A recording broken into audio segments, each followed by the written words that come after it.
वाल्मीकि समाज और गोरखा समाज के लिए, जिनको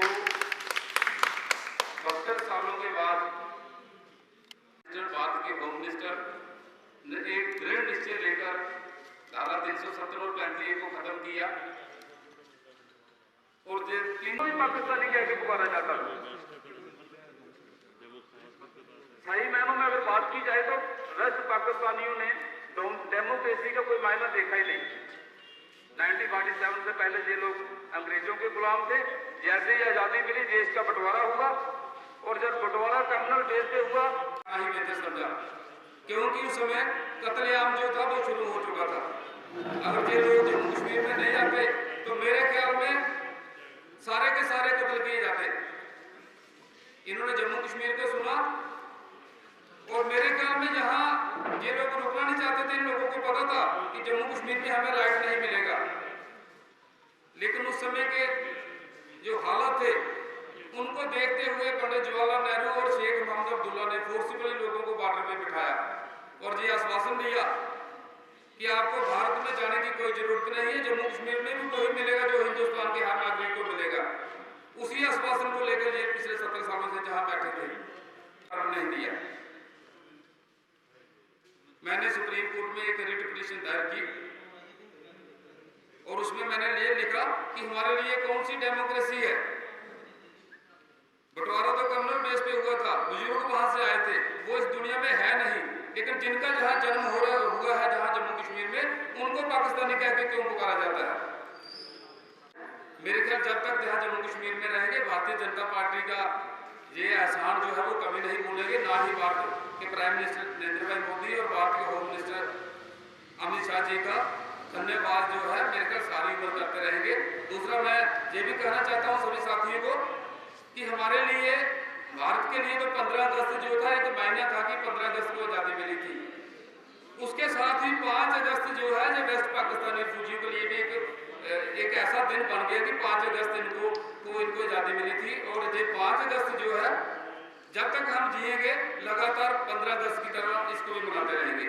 और आज हमारे घरों में तिरंगा भी लहराएगा, मिठाइयाँ भी बांटी जाएंगी, दीपमाला भी की जाएगी। शुक्रिया, धन्यवाद। परिवार यहाँ पे वेस्ट पाकिस्तानी रिफ्यूजी 167 फैमिलीज हैं। बहुत आपको मुबारकबाद, आपको डोमिसाइल सर्टिफिकेट मिली है। भारत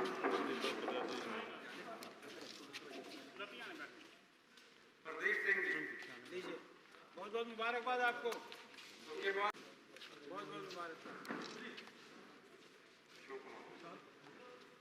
आशा देवी, मैं चाहूँ आपको मुबारकबाद। आशा देवी,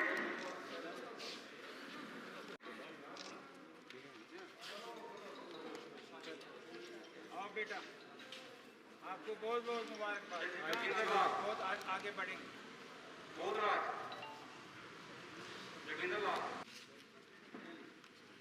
मैं सबसे रिक्वेस्ट करूंगा जिनको मिले हैं कि थोड़ा ग्रुप फोटो के लिए इधर आ जाए। वो उठा रहे हैं, उनको उठाने।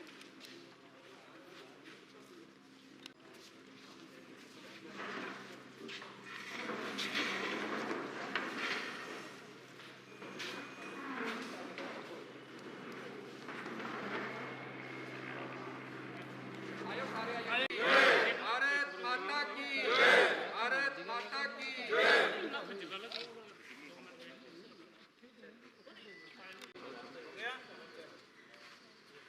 370-35 को निरस्त किए हुए आज एक पूरा साल हो चुका है। ऐसे में जो लोगों की उम्मीदें थी उन पे क्या लगता है भाजपा कहाँ खरा उतरी? भाजपा कहाँ खरा? भाजपा तो खरा उतरी है भाई साहब। जिन लोगों को आप इसके अगर फ़ायदे गिनाएंगे तो एक सबसे बड़ा फ़ायदा है कि हिंदुस्तान के सारे कानून यहाँ लागू हो गए हैं, सबसे बड़ा फ़ायदा है।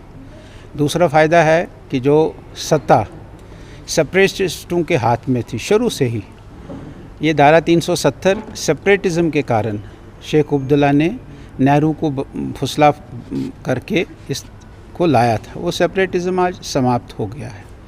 आप कल्पना करिए कि वह लोग जो वेस्ट पाक रिफ्यूजीज़ वाल्मीकि समाज, गोरखा समाज, जो जिनको 70 सालों से यहाँ रहने के बाद भी महरूम किया गया था कि उनको नागरिकता नहीं थी, उनको नागरिकता दी गई है। इससे बड़ा और क्या हो सकता है।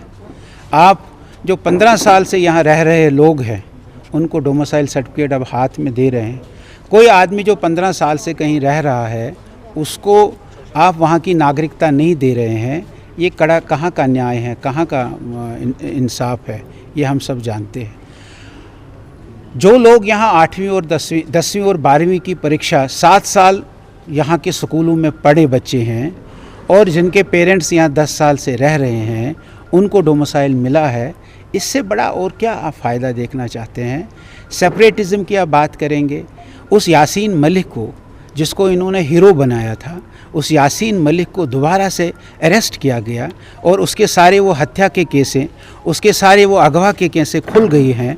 इससे बड़ा फ़ायदा और क्या हो सकता है। शबीर शाह और आसिया अंद्राबी को जिनको इन्होंने अपने दामाद बनाकर रखा हुआ था, उनको फिर से तिहाड़ जेल में बंद किया गया। इससे बड़ा और क्या हो सकता है। NIA ने सभी हवाला के एजेंट्स को पकड़कर उनके अंदर कार्रवाई की है। इससे बड़ा क्या हो सकता है। सर, देखने की बात यह है कि आपके कहे मुताबिक बहुत सी डेवलपमेंट्स हुई हैं, चाहे वो इकोनॉमिक उस पे तौर पे हुई हो, चाहे इंफ्रास्ट्रक्चर। नहीं, मैंने नहीं कहा इकोनॉमिक तौर पर हुई नहीं हुई है भैया। जो हमको चाहिए, यहाँ रहने का हक हमको चाहिए, ये रहने का हक हमको मिला, इससे और क्या चाहिए। मुझे कोई बात नहीं है, मुझे डेवलपमेंट चाहिए नहीं चाहिए, मुझे जम्मू कश्मीर में रहने का हक मिले, यहाँ की सेपरेटिज्म समाप्त हो जाए, ये मेरा मकसद है। मेरा मकसद डेवलपमेंट से नहीं है। पहले मुझे यहाँ रहने का हक दे दीजिए, मुझे गोली से बचा दीजिए। आज भी रात को भाजपा के कार्यकर्ता को कुलगाम में मार दिया है, क्या कसूर है उसका। क्यों वो हिंदुस्तान जिंदाबाद कहता है, उसको हिंदुस्तान जिंदाबाद कहने दीजिए पहले, बाद में उसकी सड़क बनाइए। Thank you sir, thank you. मेरा नाम मधु कुमारी है। आज पहली बार हमें भी एहसास हुआ कि हम हिंदुस्तानी हैं। यहाँ पे अच्छा लगा, हमारे दादा पापा उनकी वजह से हमें एहसास हुआ कि हम भी हिंदुस्तानी हैं। आज पहली बार एहसास नवराम जी, आज पूरा 1 वर्ष बीत चुका है, धारा 370 खत्म हटे हुए, 35 से हटे हुए। जो आपकी मुसीबत थी, जो आपकी प्रॉब्लम्स थी, क्या लगता है उनका इजाला हो चुका है। देखिए, मेरे ख्याल इससे खुशी का और कोई मौका नहीं होगा। आज हमारे जो बच्चे हैं वो डोमिसाइल सर्टिफिकेट हासिल करके अपने आप को जम्मू कश्मीर का नागरिक जो है वो मान रहे हैं, जिसके लिए उनको एक गाली दी जाती थी, उनको पाकिस्तानी कह के पुकारा जाता था। आज 1 वर्ष हो रहा है हमें आज़ाद हुए। पहले हम जहाँ जम्मू कश्मीर में रहते तो थे, लेकिन एक गुलामों की जंजीरें जो थी, हमें उनसे जकड़ा हुआ था। हम अपने आप को जम्मू कश्मीर के नागरिक नहीं कहलवा सकते थे। ये एक मुसीबत थी हमारे लिए। और जब ये धारा 370 और 35 ख़त्म हुआ, आज हमारे घरों में एक बहुत ही खुशी की लहर है। 1 साल बीत रहा है, 1 साल में हमारे बच्चों ने डोमिसाइल भी बना लिए हैं, कंपनसेशन की प्रक्रिया भी चल रही है। इवन के हमारे जो बच्चे हैं वो नौकरियों के लिए जहाँ उनको एक PRC की वजह से बाहर निकाला जाता था, लाइनों में खड़े नहीं होने दिया जाता था, वो आज बड़े मज़े से वहाँ लाइनों में जा रहे हैं, भर्ती हो रहे हैं। एजुकेशन के लिए भी जो प्रॉब्लम में थी, इवन के प्राइम मिनिस्टर स्कॉलरशिप स्कीम थी एक, जो जम्मू कश्मीर में स्पेशल स्टेटस के तौर पे मिली थी, उससे भी हमारे बच्चों को वंचित रखा जाता था। और आज जब ये धारा 370 और 35 ख़त्म हो गई है, हम एक मेन स्ट्रीम में आ गए और हमारे बच्चे जो हैं वो हर एजुकेशन भी ले सकते हैं और बाहर जितनी भी स्टेटें हैं हमारी, कहीं भी जाकर एडमिशन भी ले सकते हैं और जो प्राइम मिनिस्टर स्कॉलरशिप स्कीम है उसका भी फ़ायदा ले सकते हैं।